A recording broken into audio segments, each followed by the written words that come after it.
Give me, is it go straight I'm into so us? sorry, everyone. We're live now. It's straight onto us. Yo! Hey, everyone. Welcome to Go Live, the Saturday evening talk show where we talk the latest and greatest in gaming.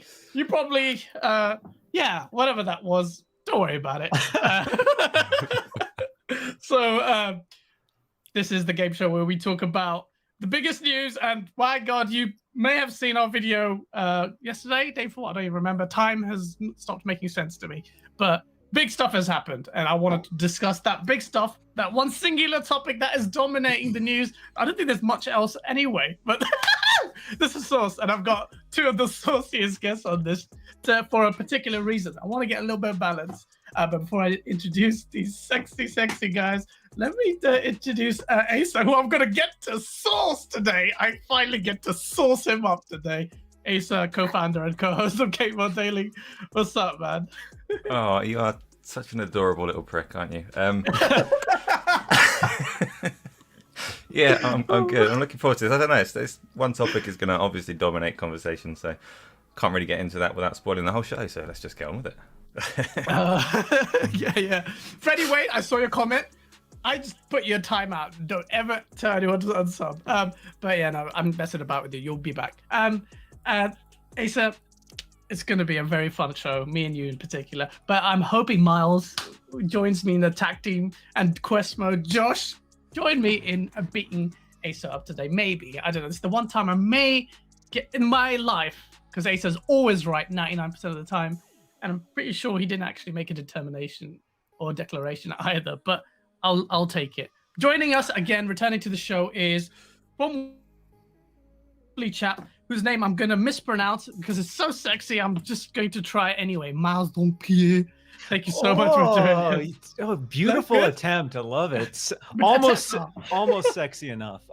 Stoked to be back on.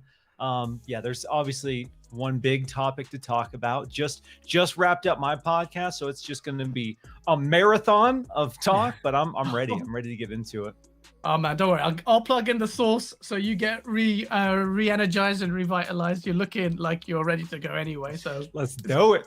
It's gonna be a sick one. Returning to the show is Josh from Quest Mode Games, who predominantly, and correct me if I'm wrong, you are a PlayStation gamer, right? Yeah, I mean, I play mostly on my PlayStation. I got all the consoles like behind me. I even have like a GameCube and a PS2, but I also got my Xbox. But I spend most of my time on PlayStation. Yeah, man, thanks for having me back on the show. It's great to be here. I might have spoiled the topic of the show here on my left, but yeah, I'm excited to get into it, man.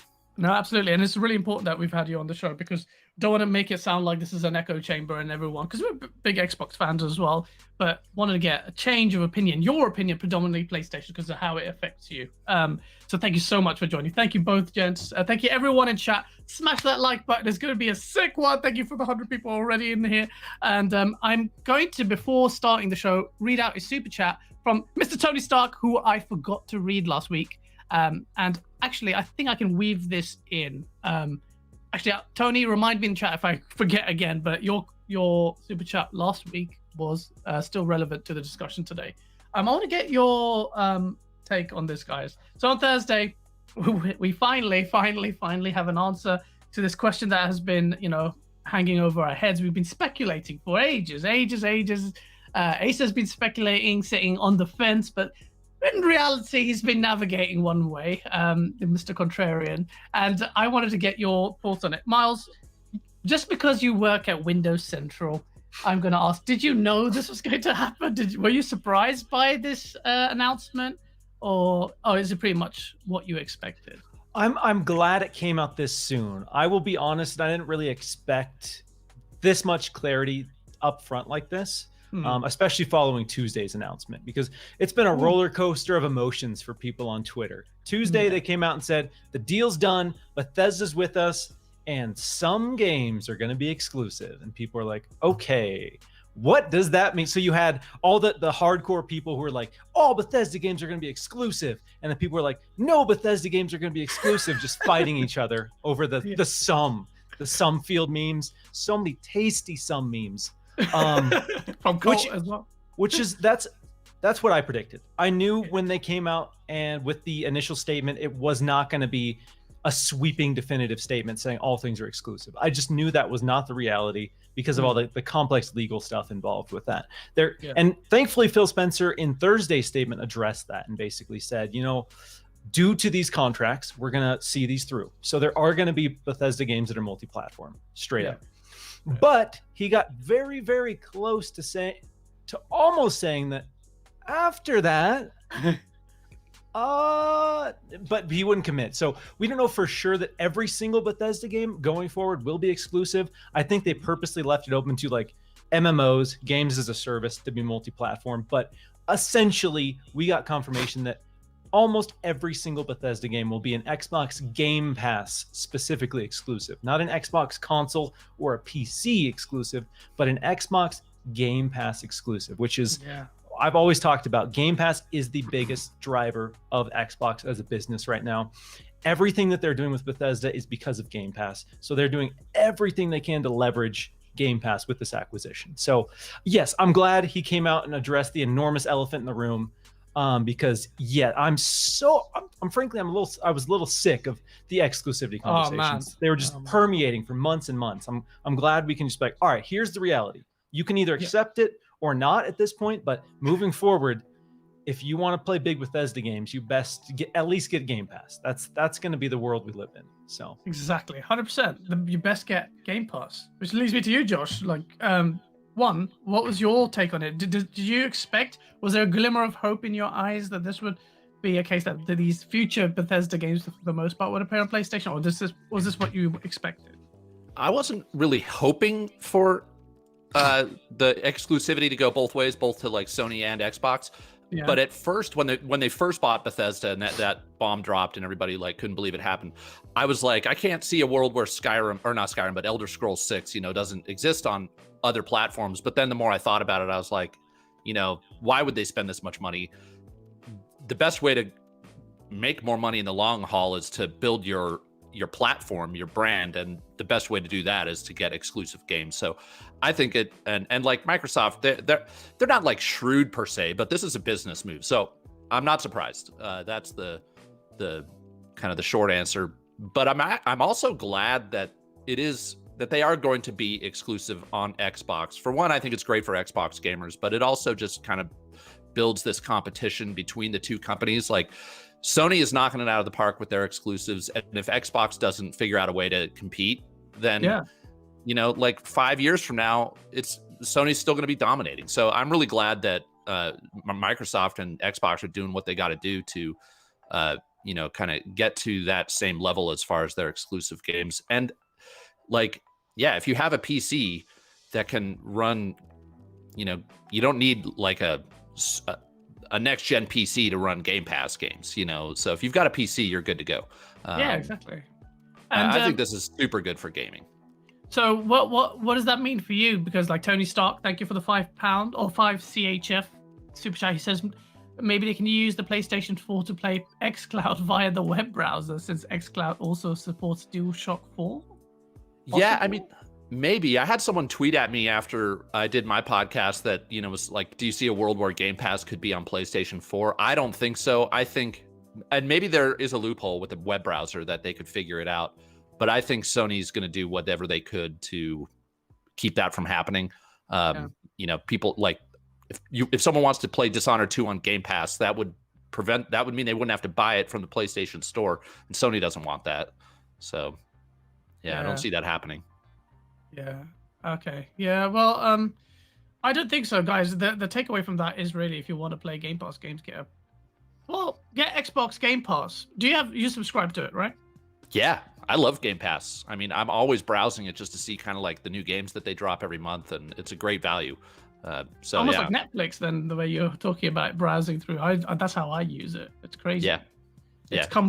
It's come ahead so quick. I don't even think Microsoft expected it to be as big as it did when they first actually announced it, because people have latched onto it. It's crazy. Like, Game Pass is awesome, and I scroll through and I'm amazed at all the games that are on there. But I recently got on like PlayStation Now, which is also a great service and has a ton of games. I actually think there are more games on PlayStation Now, but the fact that Microsoft has their like first party games drop day and date makes such a huge difference.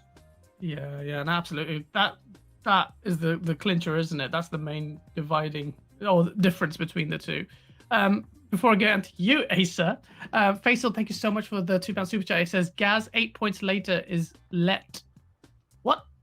Faisal, did you finish what you were trying to say? Yeah, I'll try and decipher that. Asa, my friend Asa, me, Cole, I think Rand, even Rand was in party chat and we were talking about you. We're like, was Asa wrong on this?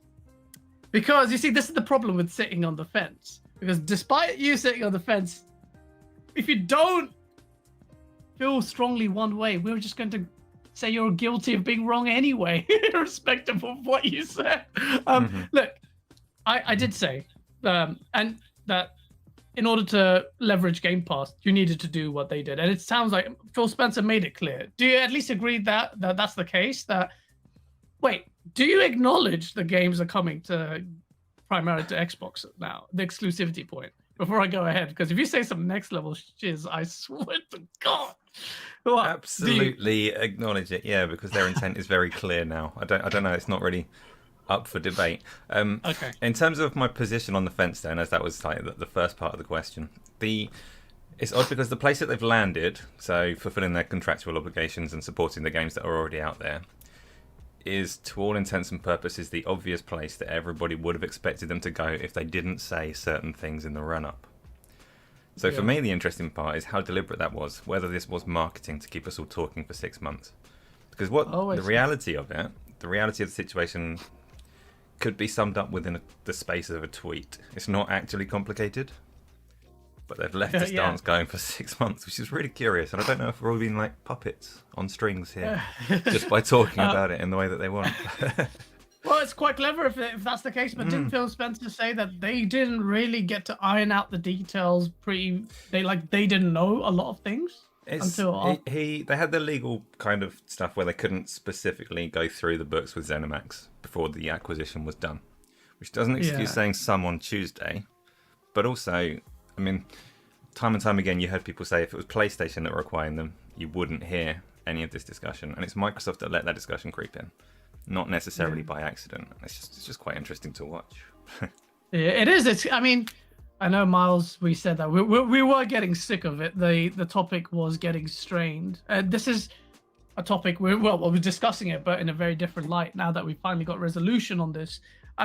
But I think this is a game changer. I think this will be possibly the thing that actually shifts the market share. Even though, to me, this is like the brand confidence. You cannot underestimate this. This is on the lips of everything for whatever reason. Well, Asa saying maybe it was deliberate marketing to get us to talk.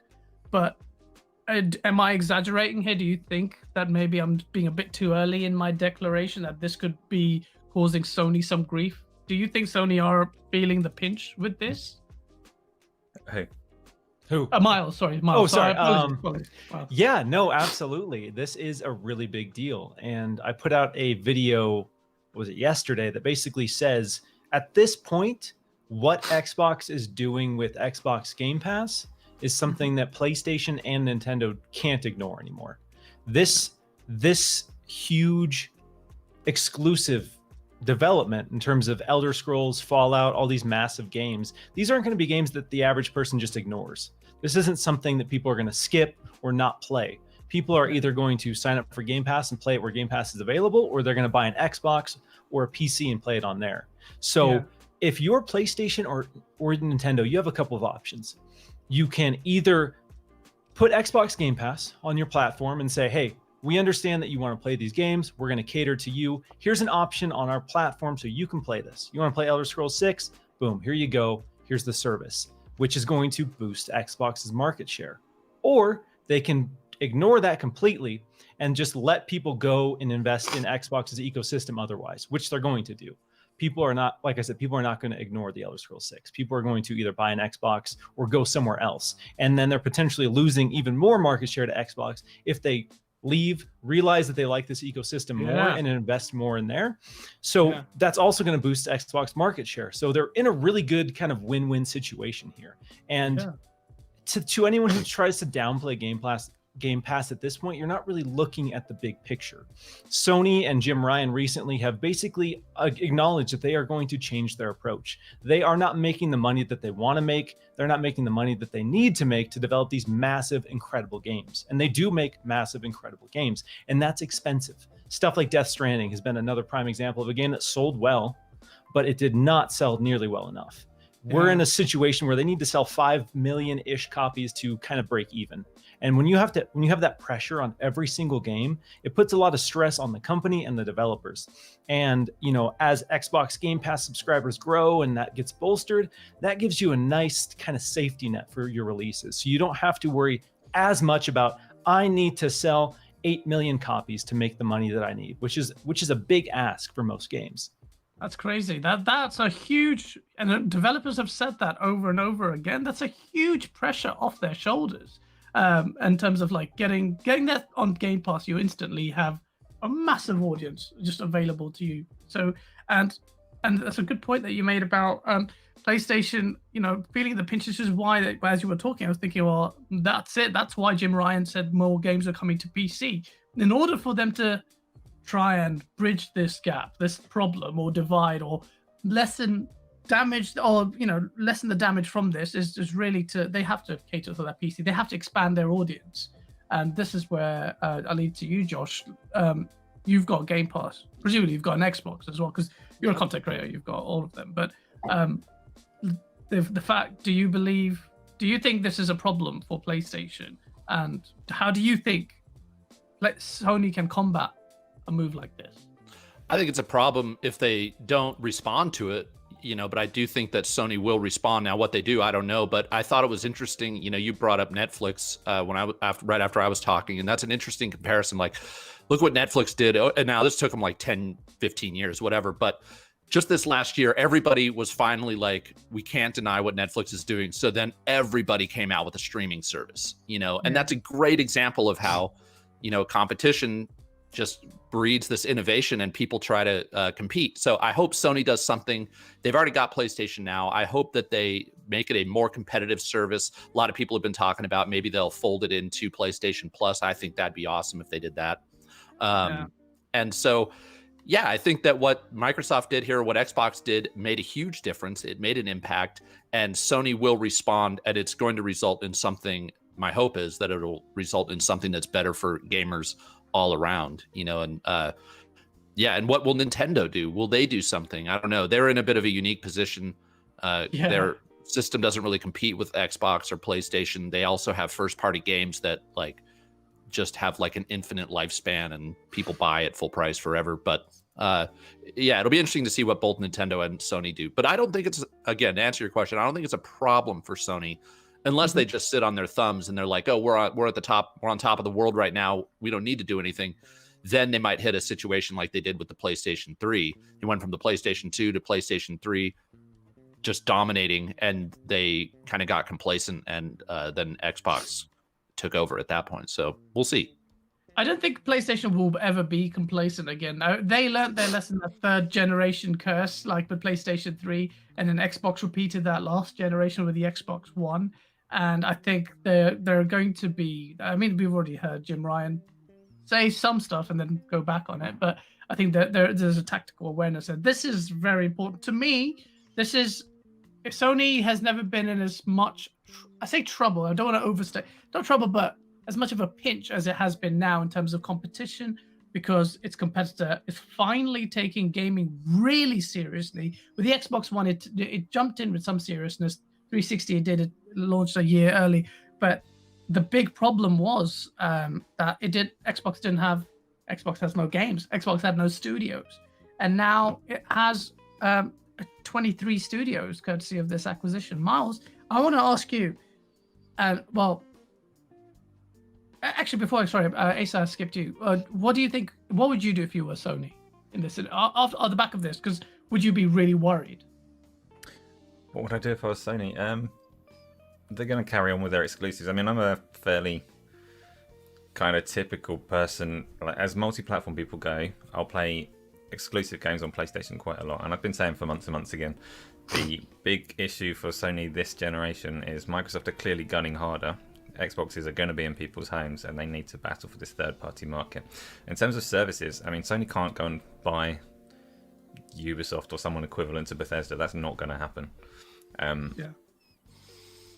What they can do, I mean, they can try and bolster PlayStation now if they want to. They can talk to, there's been lots of rumours about Ubisoft going on to Game Pass. There's EA obviously on there already.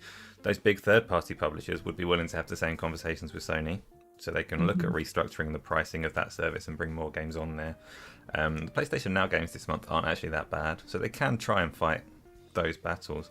In terms of PlayStation hardware, though, their primary strategy has always been, or at least for the last decade, to build these big, well-polished, cinematic games and kind of push them out. It's an interesting one, actually, because if you look at the direction that Microsoft are going, you look at all three players. You've got Nintendo, you've got PlayStation, you've got Microsoft. Microsoft have been pushing really, really hard towards services, cloud gaming, and trying to capture this market that's bigger than console gaming is right now.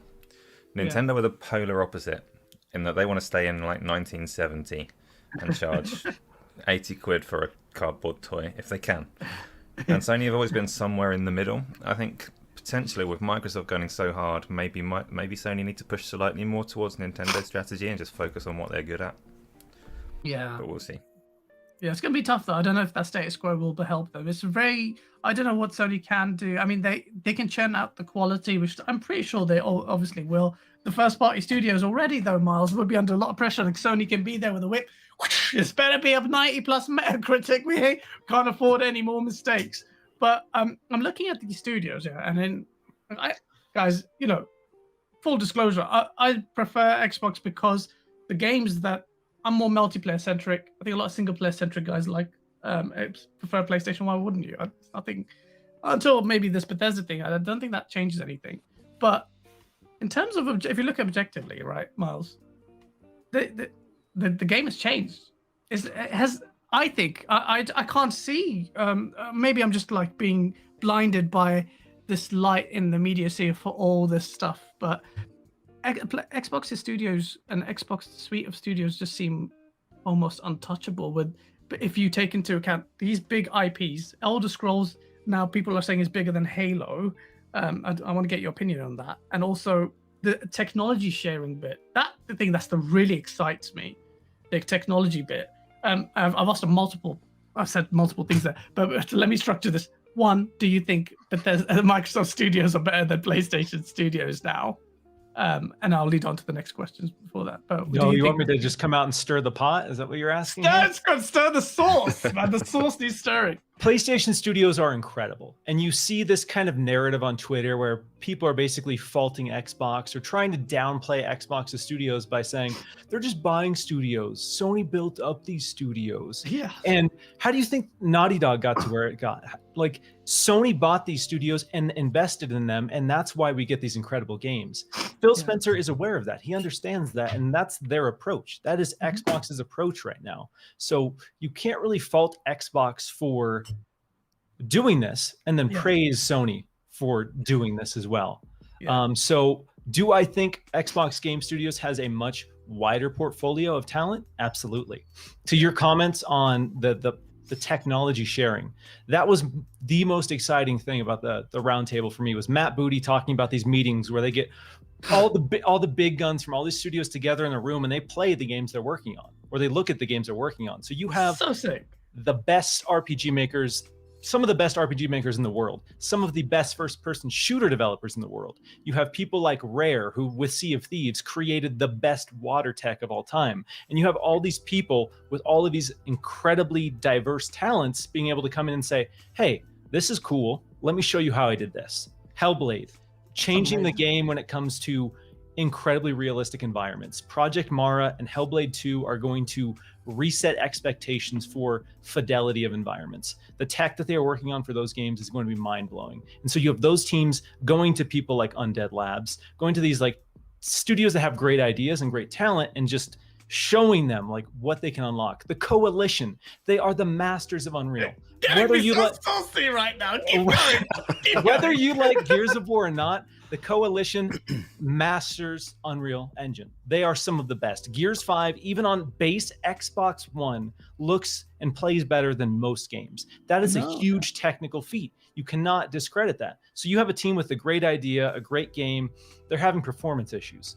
Coalition steps in like, all right, cool. Here's what we do. Here's what you can do. So now this game is a dynamic 4K 60 locked, running beautifully. That unlocks potential that Sony right now cannot touch at all. Like, they have a great portfolio of studios, very small in comparison.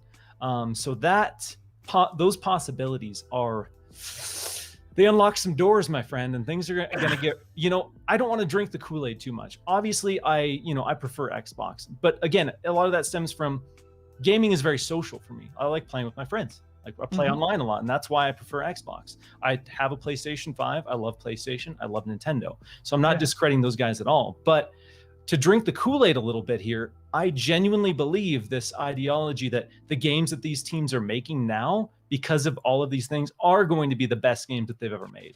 And you don't, again, some of that's probably marketing, corporate propaganda, however you want to spin it. But the reality is they have the potential to do that. They have more potential than they've ever had before. And they don't have to constantly worry like, this game has to make X amount of money or we shut down. Like, those fears are gone.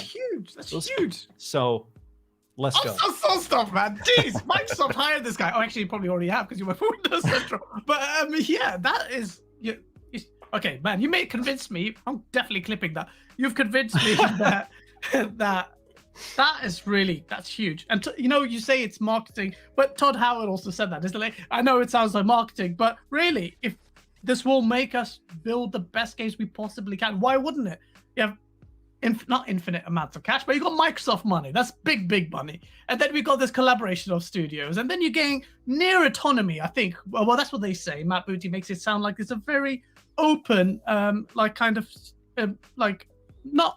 too open, but it's like an open structure. They're unhindered. Haven't got someone sitting on their heads. But Josh, what Miles has just said, like that kind of studio, the synergy between all these studios and the ability to share technology, id Tech and Halo and all, that is crazy. How can Sony match that? Unless maybe Sony say, okay, guys, let's have a group hug and maybe we can do things together now. I don't know. Well, I think Sony's doing some of that already. I mean, I know Death Stranding wasn't a strict PlayStation exclusive, or it wasn't a first party exclusive, but that game was built on the Decima engine, which was built by Guerrilla, so they've been doing this. And I think Naughty Dog also shares some of their tech with some of their other studios. But I think they're doing some of that already. But I think that to answer the question you asked, Miles, like, does this kind of put, I don't know exactly what you asked, but does this put Microsoft kind of ahead of Sony? I think the potential is there for it. I don't think that they're there yet, just because Sony has, had this string. Aside from Days Gone, like, I think every Sony first party exclusive of the last 5 years has just been well received by everybody. And even Days Gone, people love that game. The players love it. Critics didn't necessarily, but so they've kind of proven it. They've got the God of War, the Ghost of Tsushima, the Horizon Zero Dawn games that have proven the quality of their studios. Gran Turismo is another one. It's kind of a niche game. So I think the pressure is on all those Microsoft first-party studios. Maybe not so much Bethesda, because they have proven themselves as one of the best, groups of studios in the world. But if I was like 343 Industries, I'd be like, shit, we got to deliver an absolute banger, or it's going to be a disappointment. Or even Ninja Theory with Hellblade 2, like that game. If it's not, I hate to put have things hinge on review scores, because I think it's kind of meaningless. But if that game's not like a 9 out of 10, I do think it's going to be disappointing to a lot of people. And I think that that's the case for a lot of the Microsoft first party studios. But if they do it, I think Sony has like 13 first party studios, and now Microsoft has 23. And with the Bethesda, like with id, Arcane, Bethesda Studios, and ZeniMax, those are 4 studios that are gonna put out amazing games. Like, you can almost set your watch to it, So I think the potential's there. Potential, and that's a good point. Whilst I get this message to me, don't get carried away, Gas, because they haven't actually done anything yet. We need to see the results. There's no guarantee that the games will be great, but it looks like they're in good stead to make these great games. The talent is certainly there. I don't see why that would stop them from doing that. And I will say, like you said, you're like more of a multiplayer focused gamer. I'm a more single player focused gamer. I think what you said totally rings true, and I think that Microsoft or Xbox looks to me to be the place where if I was more multiplayer centric, that's probably where I'd go. But with single player stuff, man, I was looking at their RPG studios, like Playground Games working on Fable, and then Bethesda and what's the one, whoever made Outer Worlds, Obsidian. It's just nuts, you know, like they're gonna wrangle in some single player gamers, no doubt. Some beast RPGs, man. Avowed is like supposed to be an Elder Scrolls level shit, man. They're gonna have that, then you're gonna have Elder Scrolls. It's just my mind is blown. I'm just fanboying like a little girl on top of on my keyboard, but it's just, how can you not be excited? I've wanted this for ages. I've been so critical of Xbox, and finally I can say there's a release. That sounded like weird. Asa, I'm going to quickly, guys, because I'm so hyped, I haven't been looking at the chat. Asa, what do you think about this, the comparative might between the two studios, sets of studios from PlayStation and Xbox? Do you think do you think Sony can match that? Do you think they need to match that? Or am I just getting overexcited like a little girl? I know you're going to say yes anyway, but yeah. Both, yeah. So, like we said last week, for a long time, Microsoft have been chasing that cinematic game that Sony have perfected. That is kind of the only genre where Sony have a lead at the moment, and they probably still have that lead in that one niche area. You can expand that and look at their other partners they've got. So outside of Sony's first-party studios, the PlayStation has that kind of Japanese emphasis. They've got different dealings with Square Enix, not necessarily better dealings, but different dealings, like Final Fantasy 16 and things like that. So they do have their own identity already. For me, the kind of exciting thing about Microsoft and Bethesda, in terms of the way that it just feels as a gamer, is it reminds me so much of the first kind of 2 or 3 years of the Xbox 360. And that was, for me, that was peak Xbox in terms of gaming catalog and the things they were doing. So when you look at things like BioShock, Mass Effect, they're obviously not Bethesda games, but they're kind of Western, very focused on kind of Microsoft's identity to me. And one of those was Oblivion. Oblivion I've never actually finished. It killed 2 of my Xbox 360s. There's a scene in Oblivion, I think it's the DLC, where this house turns into butterflies and it looks beautiful, and then the Xbox goes red ring of death, and then I got it replaced. I got a new Xbox 360, loaded up that save file, butterflies. What? So I've never gone back to Oblivion. It's just a killer of consoles for me. But killer of consoles. Besides that one slightly harsh memory of it, no, that's the best of Microsoft's games, and it's good to see them kind of reclaiming that identity. Yeah, it's a good fit though, isn't it? It feels like a very natural fit. And in the thing that really struck me about this is because people are saying, "Oh, Microsoft is so evil; they're going in gobbling up all these studios," but that belies the nature of the history and relationship between these sets of studios. They've had been so, and you know, it didn't seem forced. It didn't seem like marketing spiel. These guys were like kind of laying it bare and saying, and it surprised me. Miles, they were saying like they would rush together to get Xbox's opinion on stuff. Apparently they changed their RAM or even like hardware changes on their consoles, kind of guided by what Bethesda's people were saying. And it's just, there was this synergy. They were symbiotic, like I said in my video. They seemed like they gelled together. And Phil Spencer, Phil, man, I love you so much. He made this deal. Apparently he's the guy who kind of fathered it. He's all our fathers, but yeah, he fathered this deal. But he making him sound like a prophetic guy now. But he made this happen. Mars, this acquisition came about from fostering relationships. No, like you can't replicate that. Do you think it's a problem? And now we're talking about Xbox possibly. You know stuff. I know you know stuff. Microsoft, there's even more talks of Microsoft acquiring other bloody studios, maybe even a publisher level acquisition. What have you heard? No, it's fine. No NDAs apply here. This is a safe zone. What have I heard? What do you think? What do you think? Trying to squeeze some juice out of me? Is that why I'm here? Yes, exactly Yeah. right. All right. Well, first, real quick, I want to touch on the comment you made about, the round table and the energy from everyone involved. It felt so organic and so genuine. And you could tell, like, it just felt like a bunch of longtime friends just embarking on this new venture together, like them joking around, just clowning on each other. Like, you could tell, like, all these people had known each other for a long time. When you hear Todd Howard talk about how he calls Phil Spencer after the launch of Fallout 76, and he's like, "Dog, what do I got to do to turn this around?" Like, stuff like that is like, that's awesome, because That's amazing. Matt Booty has talked about how they're not trying to just acquire anyone. This isn't about just like, because if they wanted to be this big evil figure in the industry, they have the money to just scoop up anyone they want. But they've proven it's not really about just scooping up anyone. It's about scooping up the right people, and people they have relationships with, people who have solid teams. And I think Bethesda is the best example of that so far.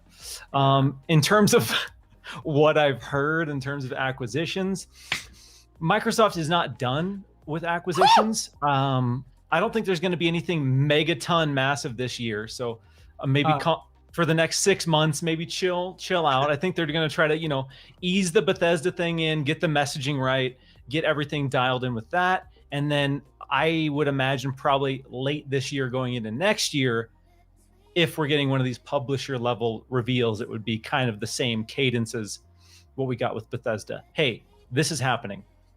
Go into next year, deal closes. This is what it means.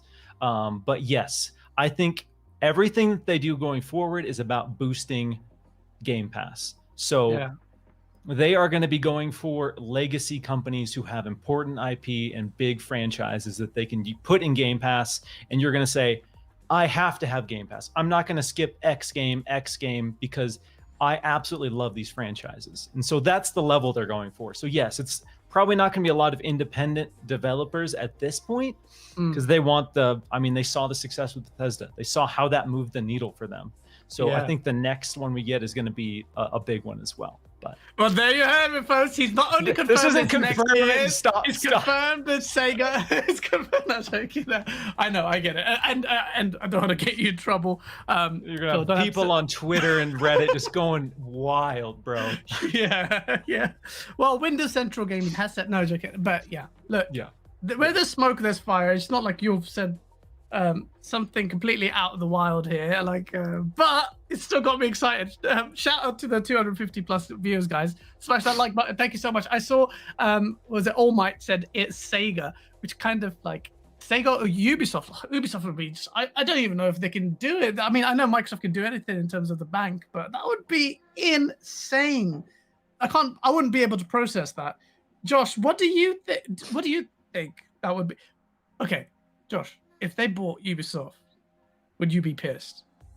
I personally, I don't think would be pissed, but I would not blame people for being upset. People who aren't Xbox gamers. Like, there's going to be a point, and they're going to get some of this with the Bethesda thing. I'm sure that they already have, where people feel like they're taking games away from them. And, that's something that I think Microsoft has to be conscious of. Like, yes, they could afford to maybe buy Ubisoft, but or like Square Enix is another one.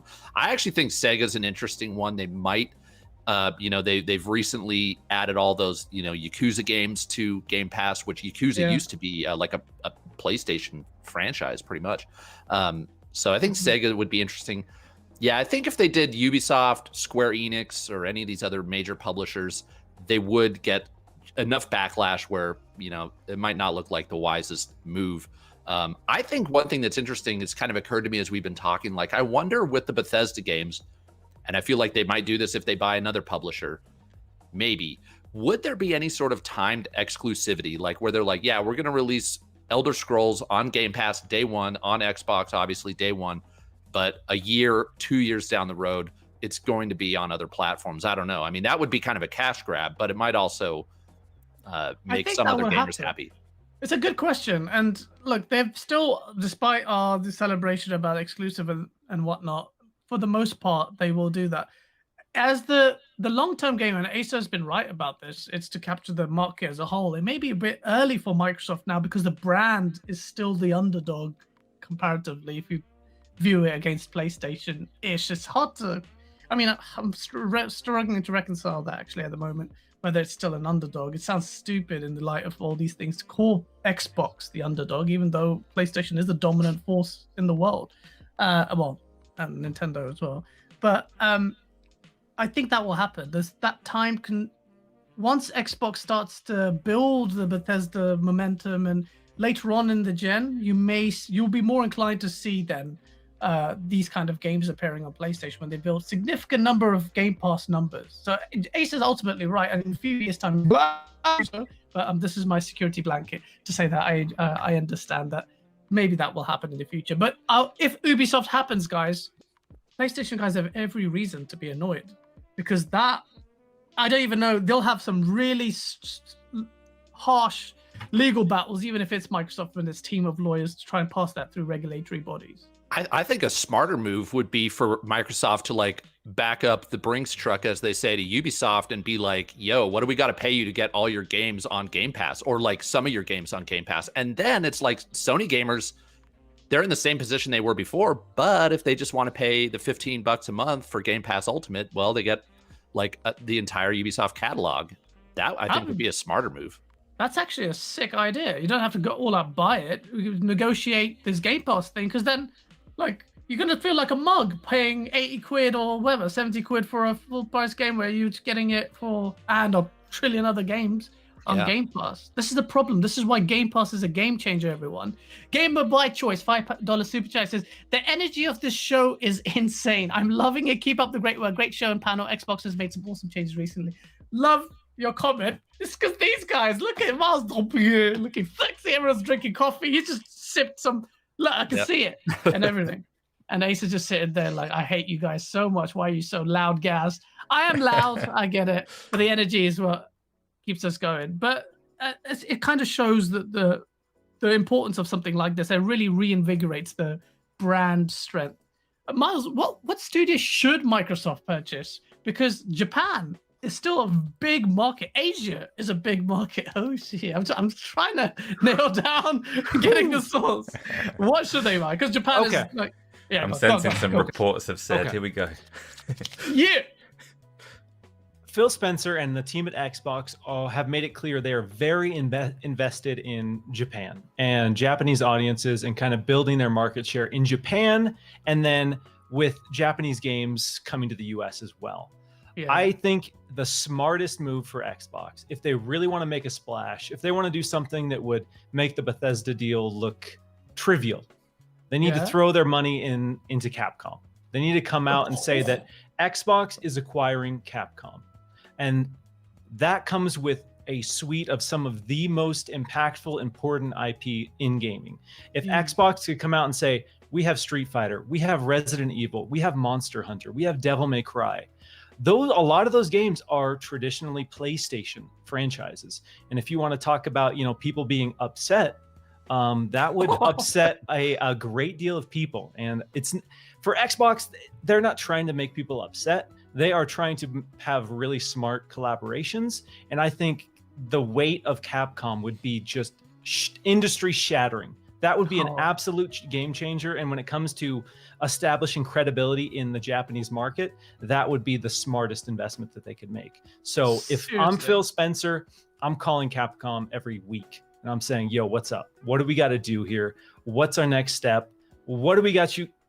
We need you to drink the Game Pass Kool-Aid is basically what this is about. Because Phil Spencer talked about with Bethesda, they got Game Pass. So anyone that they acquire needs to understand how Game Pass is going to work for them and work for developing. And if they can sell developers and teams on that and say, hey, listen, you have a ton of ideas that you probably can't do just because of the financial constraints of, making a game is risky. You spend years and years of your life and it comes out, and if it doesn't sell X millions, it's a flop, it's a failure. And, there's legit risk that your studio is shutting down. And so that's a sick point, because actually with Capcom, they had problems developing. They say why they made it exclusive, Street Fighter 5 exclusive, is because of costs, and Sony stepped in to help them develop the game because they had some cost issues.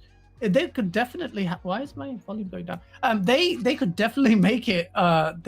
Capcom could do with the money. I'm not saying that they're struggling. The Resident Evil remakes have really helped them make bank. But you're absolutely spot on. Oh man, that would be insane. Would that be bigger than Bethesda?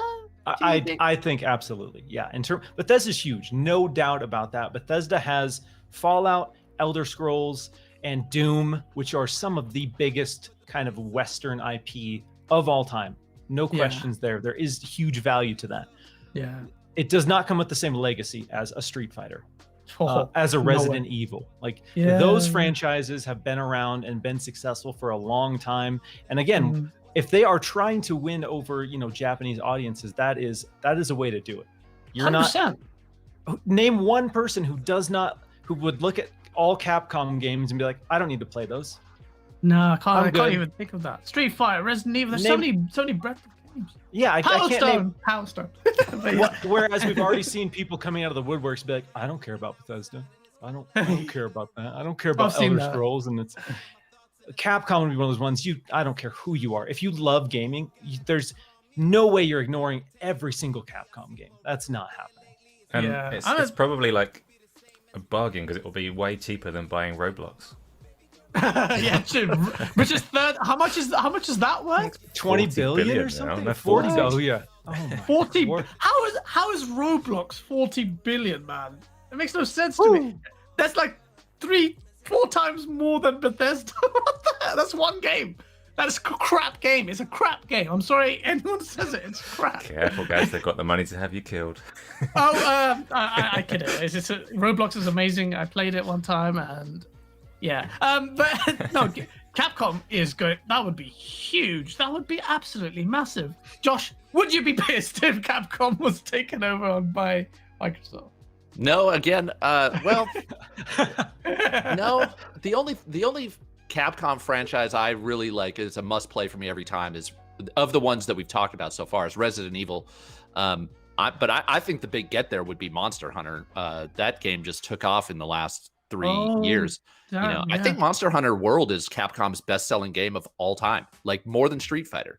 I think it's crazy how much that game sold. Yeah, so and that one also in Japan is like I think Monster Hunter is one of the biggest franchises in Japan, just bar none. I don't know if people play it as much as they used to, but that's what I wonder. Would Japanese gamers be upset like that they're getting taken away from PlayStation and Nintendo and put on? They wouldn't take it off Nintendo. I don't doubt they would take it off Nintendo. Nintendo runs its own lane, no? This Josh is a smart one. He knows full well that Phil Spencer's watching this, just waiting for the studio. Who's going to hurt Josh? Who's going to hurt Josh?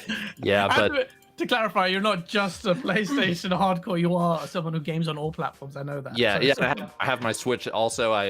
But I'm not a big Monster Hunter gamer, but I know that franchise has just taken off, and so I do think Monster Hunter Rise is probably going to be one of the best-selling Switch games of the year. So I didn't even think about Monster Hunter. That's insane. Yeah, that franchise is really kind of blossomed. So that'd be a big one. Capcom would definitely be a big one. Yeah, that point about Miles about Japan. That was it. That's your answer. No, Capcom, boom, just done it. Big problem of 3 generations that you couldn't address, solved. You don't need to, but still make a Lost Odyssey 2, please. But yeah, that would be huge. That would be absolutely massive. Asa, what would you buy? Okay, what about Sega? Sega split.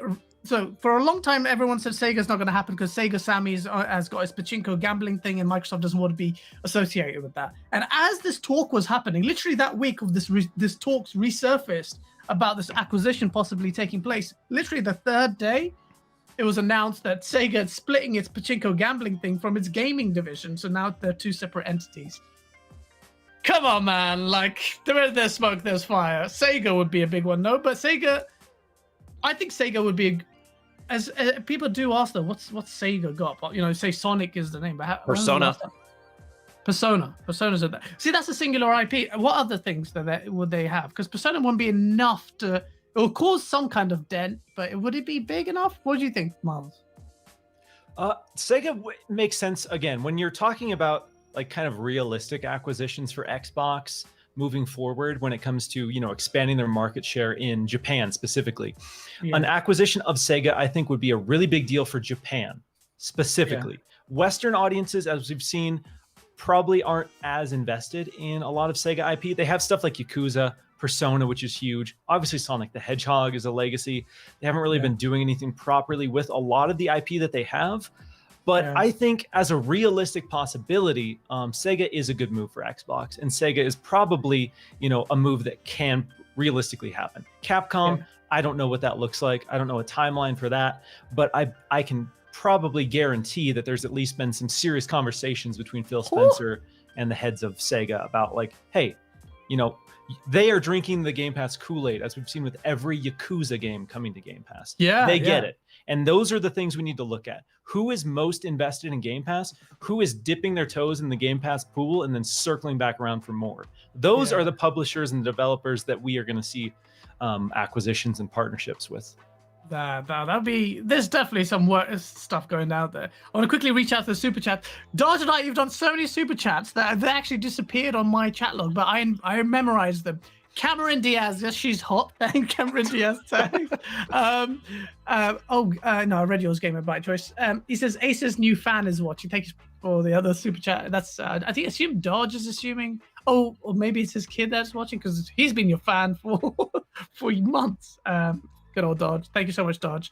Andrew, and I'm so sorry I can't pronounce his last name, Jazik. I think they're looking specifically for family-friendly studios. That's what they're missing from their catalog. What do you think, Josh? Do you think that's what they're like? Platformers, I guess that's a big thing, actually. Yeah, I mean, if you're going to like way back to like Banjo-Kazooie days and stuff, that I don't see that is kind of like a gap they've got, but they do own Rare, and I think Rare, they've got Everwild coming up, and I trying to think other family-friendly studios. Bethesda doesn't really have anything in that wheelhouse, so there might be something. I'm trying to think who these days makes those games anymore, and like I'm struggling to think. Because PlayStation and Sony they've done really well. They've got Ratchet and Clank that can hit the family thing. They've got two platformers that launch, Astrobot and Little Big Planet. It was supposed to be sick game. Astrobot I played is sick. I haven't played Little Big Planet, but that's Sackboy is sick. Yeah, and I just don't know as far as studios that crank out games like that are really consistently good. I'm struggling to think of any off the top of my head. So that could be something. Yeah, that's a good point. The kind of obvious one is Playtronic, because they do they were ex-Rare devs, and they did the ukulele kind of things. Yeah. Whether they're available or not. But in terms of like markets that they're not covering, there might be some acquisitions that we're not particularly interested in along the way. Because if you're looking at growing, so they cite these 2 billion people that are playing games. Bethesda's not really targeting that audience that they haven't already got. Yeah. It's kind of to be expected that if they are trying to grow beyond the people that already like these games, there will be some games that we don't like in there as well. So probably some less interesting studios. For me, I would love it if they got Sega, because like Bethesda, there's a nice history between the two companies. Yeah, that's a good point. But Xbox was the spiritual successor to the Dreamcast, wasn't it? Sorry, Josh. Another one that they have a history with that I've heard kind of the name dropped every once in a while is Remedy, who made Alan Wake, and they're making the first person, what's that, Crossfire X. They're making the campaign for that. Yeah. And so they're really talented. They come out with pretty high quality games, but definitely not family friendly. Yeah, but it would hit that single player market quite well as well, because they had Alan Wake, which was the only game, one of the few single player third person games we could cite with Xbox, and we still cite, even though it's 2, 3, I don't know how many generations ago. So yeah, Remedy would be really good. I'm doing a top 15 game, kind of giving you a little teaser into my list of top 15 games that need a sequel. And Remedy's Max Payne. Actually, it was Rockstar who did a better job than they did. Controversy of a different topic, but Max Payne would be really, really good. There's another one, Rockstar, man. I don't know how much you got to fork over to buy Rockstar, but that would move the earth. Don't take too silly. That would just end everything. The world is like, God is like, okay, everything has happened now. Oh, but Take-Two owns them, so that kind of takes that off the board. But anyways, yeah, Rockstar, any kind of timed exclusivity of the next GTA game, even if it's for like a week, let alone a month or a year, would cause some beef. That's where that I'm watching, because the PlayStation could create some sauce there. They'll get a loan if they have to create some memes. Dodge Light said, thank you so much for the £5 super chat. Again, bro, you're making it rain. Imagine Capcom And imagine Capcom with the Resident Evil engine with id Tech and Slip Space. Why do you have to ruin it mentioning Slip Space in there? But yeah, no offense, 343. It looks like you're making progress with Halo. CYV Studio, thank you so much for the $5 super chat. Let's go. I can't wait to go home and watch this today. FPS boost for Bethesda games is good. It's the first over to show Xbox Series X's benefits. That boost mode is sick. Like, we have 20 Bethesda games in Game Pass now, and then I think they announced some of the games that are getting boost mode. Prey is one of them. Like, Miles, are you going to be revisiting your games that you? It makes a huge deal because Xbox has an incredible just backwards compatibility program. Like, looking at my library and looking at like 700 games that I can download between Xbox One and 360 and even OG Xbox, it's so cool. But Sick. Sometimes you boot it up and you're like, wow, okay. Like, once upon a time, this was blowing my mind. Now I really don't want to look at this. Like, Evil Within 1, it's in Game Pass now. I love that game. Incredible game. I haven't played that. Would it be good? Has it aged well, do you reckon? It's 540p, 30 FPS on Xbox One. So it's a little rough around the edges to say, but if they can figure out a way to, FPS boost at the very least, I'd be way more interested. Sniper Elite 4, played that when it first dropped into Game Pass. It was locked 30 FPS. Fine, it was whatever. Revisited it with FPS boost. Ended up playing for like 10 hours. Like, absolutely changed my entire experience with that game. So that's kind of the power of FPS boost. And it sounds like as long as the engine has the flexibility, it's pretty easy. And I hope, because they own Bethesda, it won't come down to publishers, because I think that's going to be the biggest hurdle. Is like, we don't want you to do this because we're trying to like sell a remaster here in 6 months. So don't FPS boost this. Yeah. No, that's good. Those games shouldn't have any publisher issues. This third parties, isn't it? Because now they're first party. It's crazy. First party, yeah. That's still wild to think about. But. Jeez. You have to go. It's like almost like a no-brainer now. You have to see the Game Pass. What I'd really like is Project X Cloud on the console, so I don't have to download these games. I can go straight into it, which kind of is what PlayStation were ahead of the game. No, Josh, they created PlayStation Now. They had the service, and because it was streaming. Yeah, it kind of killed the momentum for it. It was the download element and the day and date that made it Game Pass so sick. But ultimately, later on, let's give props where they're due. Sony created this model. Yeah, and again, I would encourage anyone who has a PlayStation, and I don't know if anyone listening to this show doesn't have an Xbox, but if you're in that position, PlayStation Now is definitely a reasonable alternative if you just take out of the equation that you don't get PlayStation first-party games day and date. It's got a ton of games, and you can stream PlayStation 3 games. Now, I have done that, and I think it was like Rage, the original Rage for like my YouTube channel. I wanted to play it, and it didn't stream the best. Like, I could definitely tell there was some lag. So I'd stay away from like Twitch shooters or anything that's Twitch-y. But, if you're playing more like adventure games, stuff like that, it works great, It's definitely worth checking out, and I think it's $10 a month, so not super expensive. PlayStation Now is great, and props to PlayStation for kind of getting ahead of the game. But they just didn't market it very well, I don't think, and for whatever reason, it just never caught on. I wish they would just put more energy into PlayStation Now. I think it's worth checking out. I think it will be a case of them just remarketing and changing the name in a whole new thing. I think that's almost inevitable. It's not like this is a massive, revelatory thing that I'm dropping. I think it's almost inevitable that they need to do that, because PlayStation Now's got its name, the brand, the sub-brand hasn't got that positive a look at it. Call it PlayStation Game Pass. I'm sure that'll be okay. J-Rock, thank you so much for the $5 super chat. It says, they need to buy Harmonix, Rock Band 5. That's a family-friendly studio. Asa, what do you think? Your eyes lit up there. Very rarely. Someone in chat's already mentioned that they're dead. I don't actually know current status of Harmonix, but in terms of other kinds of experiences that might grow the audience wider, that's a good example. Whether they exist or not, hopefully Microsoft won't spend too much money on a company that doesn't exist, or hopefully they will. I don't care, it's their money. Yeah, exactly.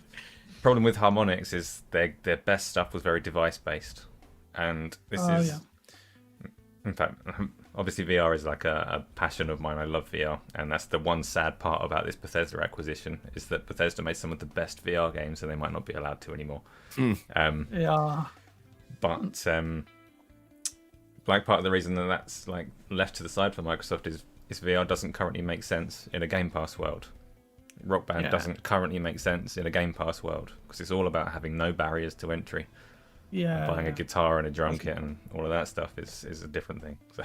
Yeah, that's a good point. That's a good point. Josh, thank you again for the £5 super chat. I've got a loan agreement with you now. Ace is looking wham. I don't need to read all of these. Ace is looking wham in that season game show. Everyone, let's just take a good few seconds to look at Ace right now. Yeah, look I'm at not wham. blowing it up. Oh man, so we're approaching the end point of our show. I just want to. Is there any topics in particular you guys want to talk about, Miles and Josh, before I come to the end of it? I'm conscious of the fact that I always yammer on, and as guests sometimes say, "Hey, by the way, I wanted to mention this." No. Good. No, I mean, I'm actually really pumped even as a PlayStation gamer. I think the Bethesda thing is great. I do get that there might be some PlayStation gamers again who feel like Microsoft is snatching games away from them, but I think that this will be really exciting moving forward. And PlayStation gamers, don't forget, like we got Deathloop and Ghostwire Tokyo coming down the pipe, and those both look fantastic. So that looks sick. It's so funny that the two big games are coming out. And I really want to play. I can't get on Game Pass. I'm gonna be playing. I'm Deathloop is one of my most anticipated games of the year, and that's it's literally a first party Xbox game on my PlayStation, which is weird. Does that mean there's going to be like an Xbox logo on your PlayStation? Maybe. Xbox Game Studio. I think that'd be kind of funny if they did that. That would be weird because we got MLB The Show on the Xbox and it's got PlayStation Studio, like their logo in there. So everything is just becoming one source, ladies and gentlemen. That's going to happen. GameOnDaily, the source means something. The source is real. Yeah, Miles, I'm going to try and come to the conclusion of this show. It's obvious that I'm excited about it. I'm really excited about it. And I forget, people will say, oh, guys, you're just you're fanboying. But I really care about the competition. Maybe an element of it is the fanboying, but the competition, it means so much to me. And I hope you agree with me, Miles. If you don't, I'll kill you. No, I hope you agree with me. It's the competition because, PlayStation, don't mess around with Sony. Sony don't say much. I'm sweating again. It's like bloody that source video. It's the lights, ladies and gentlemen. Oh God, I zoomed in so much in my face in that video. It looks terrible. I will never find a wife now. The thing that I love about this is I think there's things that Sony can do that we haven't considered. Sony are a beast to be in this field. They all fire shots some way, shape, or form. And it's the competition. Xbox is finally there on a stage now, level stage. And possibly some people say even like doing better. I don't know how that's going to work. But Miles, what is the thing that you're most excited about this whole thing? If you could point one thing, is it a particular game? Is the shared tech? What is the outlook as well going forward? And I want to ask you off that, well, how do you think this gen will pan out?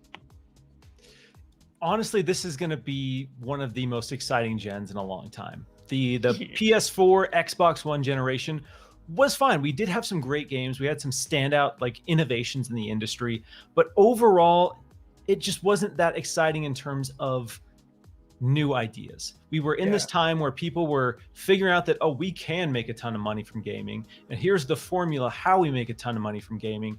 So it was a lot of the same ideas revisited over and over and over again. And what I'm most excited about with this in particular is Game Pass and what it will offer creative freedom for developers, because that's to me the most exciting. Like you give people like Tim Schafer an outlet to just be creative and make the games that they want to make without having the financial burdens and stress. It creates a really exciting future. I think E3 this year is going to be spicy. I think we're going to see a lot of really big reveals from a lot of different people, not just Xbox. Oh, really? We're settled into a time where a lot of big teams have finished their projects. They've had some lead time, and we're going to start seeing what's next for a lot of teams. So I think not necessarily E3, the show itself, because I think most people have kind of abandoned that. Yeah. But that window, that area of everyone's going to be bringing some big guns this year, and it's going to be really exciting. Because yeah, I love Xbox, but I'm stoked to see what PlayStation's working on. I'm stoked to maybe finally see Breath of the Wild 2 in some capacity. Elden Ring, let's go. Oh, please God. If you're part of Jeff Grubb's Discord, that's all they talk about is Elden Ring. It's so funny. It's just spam. Elden Ring spam. It's bad. It's really. Do you think there's E3? Sorry. Go ahead, Josh. I was just gonna say we never mentioned FromSoft, but that'd be another one that Microsoft could have their eye on.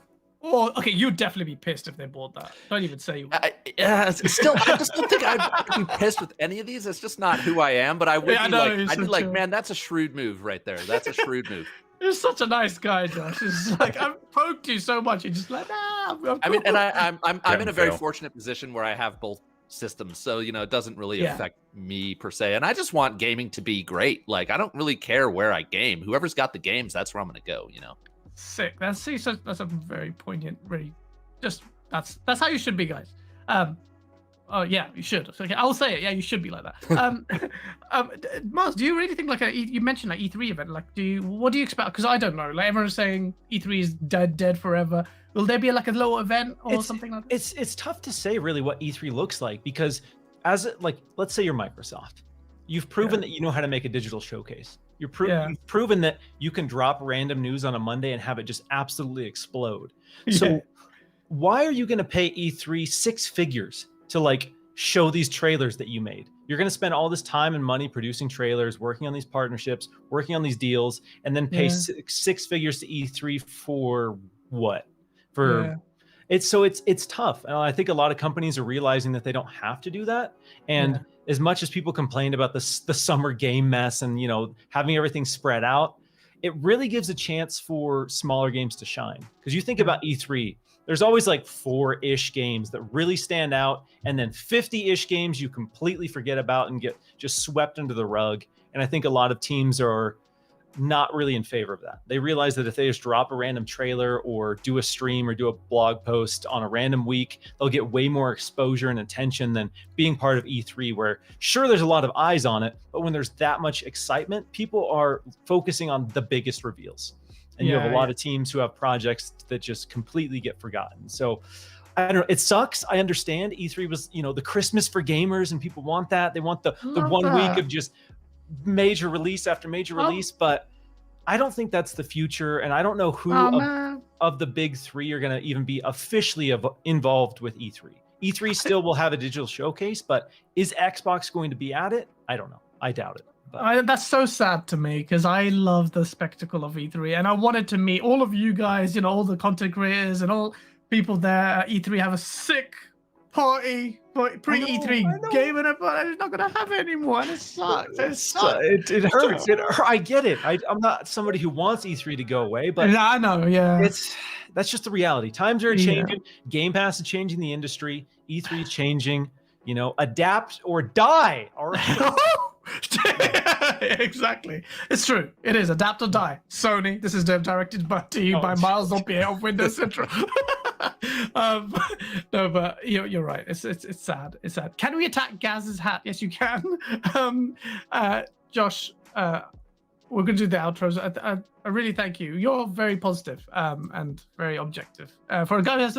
So we want to get compared to me, I'm an idiot, but I really like your takes on that. You're very mature about the whole thing. I may not be the sauciest guy, but yeah. What are you talking about? You have the sauce, otherwise you wouldn't be here. You definitely have the sauce. Thank you so much for joining us. Your Quest Mode guys, we'll link it in the description below. I love you so much. Please, if you can link a Quest Mode channel, it's sick.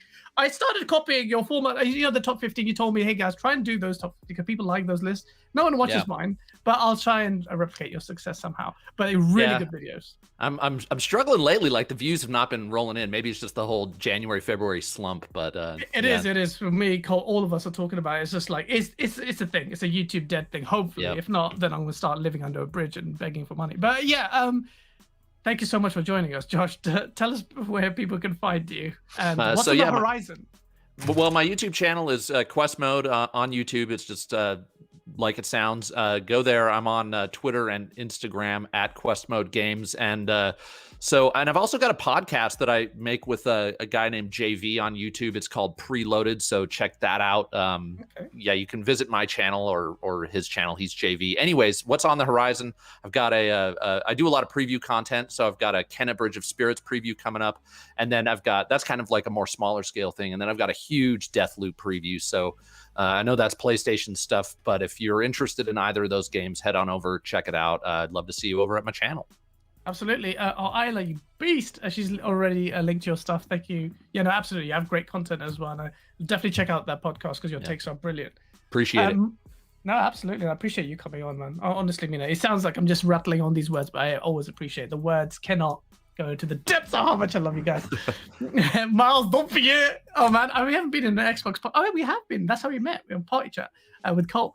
But we need to play. All of us need to play some games together. And we're going to be announcing some stuff like just to get content creators, the community, to play some games together.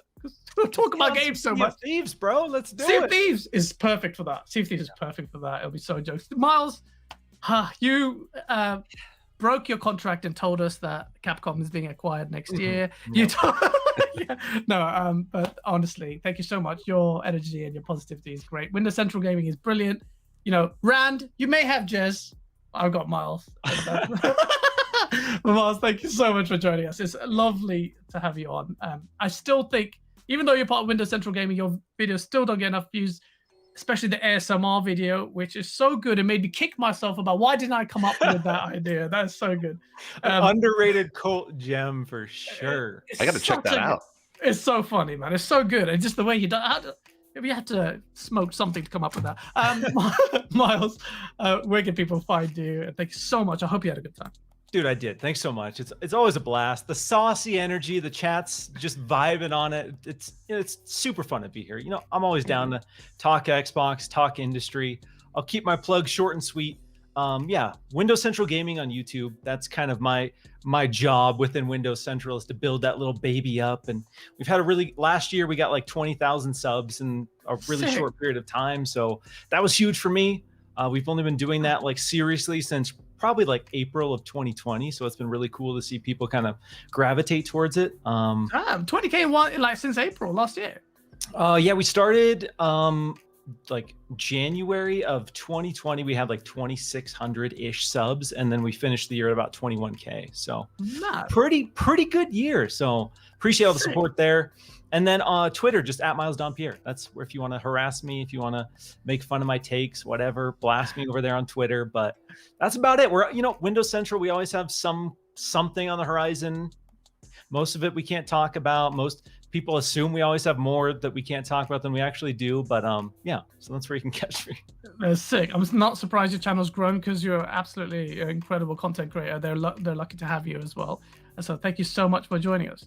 Thank you guys in the chat as well. I struggle to multitask. My ADHD doesn't do that, but I do read your comments. And CYV Studio, thank you so much for the $2 super chat. And he just done super chat just to thank us and hit the like button. That's so sweet of you, man. And I appreciate it. And you've been supporting us for ages. Every one of you guys in the chat, Tony, especially, you psychopath. Freddie, be nice in the chat. Thank you, everyone in the community. We are really grateful. And we have lots of content coming in, including our new series called The Source. Asa said, Gaz, you can be yourself. I don't care anymore. The chains are off, and I'm ready to create some memes. But Asa, before I go, you can do the outro, but where can people find you? Because you play a lot more games than I do. I've started streaming again, so I've got a Twitch channel somewhere. I don't know where it is. I'm somewhere on Twitch. Use the search function and you'll find me. There's YouTube somewhere. There's other things, and there's the GameOnDaily website, which is where I try and do most of my discussing games and things, because there's loads of news there from loads of content creators from Windows Central and everywhere else as well. That's it. I've enjoyed this show. It's been short and sweet, and I don't know why Gaz felt the need to attack me for the whole Bethesda thing, but I came off okay. I think it's all good. Thank you, Josh. Yep. Thank you, Miles. Thank you, everybody in chat. We've got our really cool montage coming up now.